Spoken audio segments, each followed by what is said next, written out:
Good morning. I'm Karen Christensen.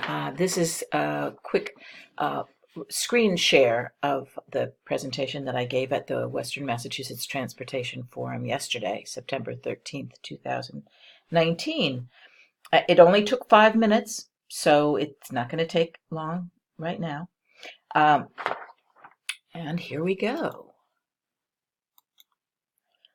The saying, think globally, act locally, has been my mantra since I wrote my first environmental book in London in 1989. So it's appropriate that the train campaign began when I came back from a trip to China and found out that a new effort was underway to revive the Housatonic or Berkshire Line. I wrote about that, I got a big response, and the train campaign was born. These are my employees dragged out in the snow for our first photo shoot wearing train campaign t-shirts. Today, I'm talking about the Housatonic, or sometimes known as the Berkshire Line. This project, which in a recent Berkshire Regional Planning study is called the Housatonic Line Passenger Rail Service. In that study, it was ranked number 1 in the Regional Transportation Plan. Like other projects you'll hear about at the forum, our aim is to restore daily year-round passenger service on a present-day freight line. The Berkshire Line had passenger service from 1838 till 1971, when, like passenger services across the country, it was shut down.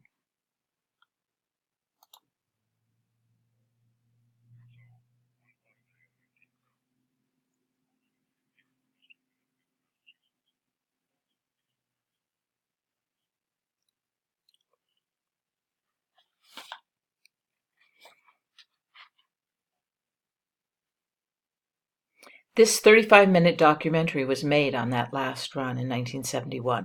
We'll be showing it around the region soon. And that's Engineer Pete at the window in that photograph at the upper right with the director of the film.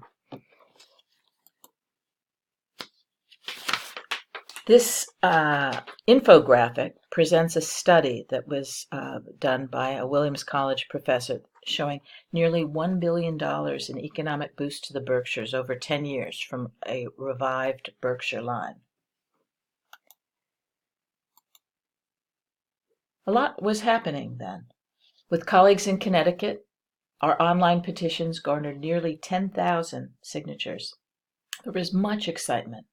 And then in 2014, under Governor Deval Patrick, the Commonwealth bought the 37 miles of track in Massachusetts with the explicit intention of restoring passenger service, and spent another $240,000 on a study to work out exactly where the stations in Berkshire County should go.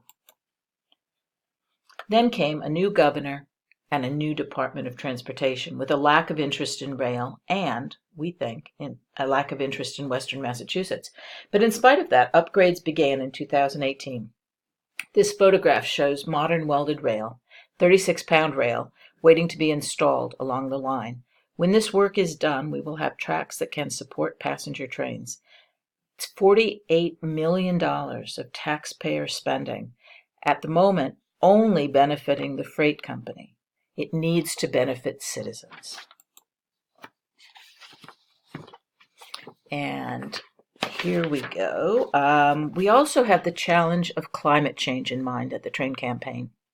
It's worth noting that low-lying rail lines near seacoasts and along the Hudson River are already the subject of climate resilience planning, and we should take account of climate issues too, even at higher elevations.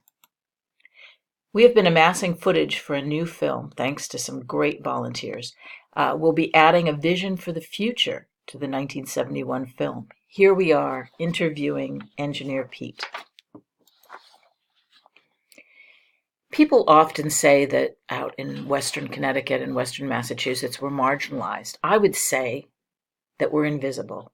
This is a map of a huge and visionary project called Rebooting New England. You can see that we're marginalized or invisible out here.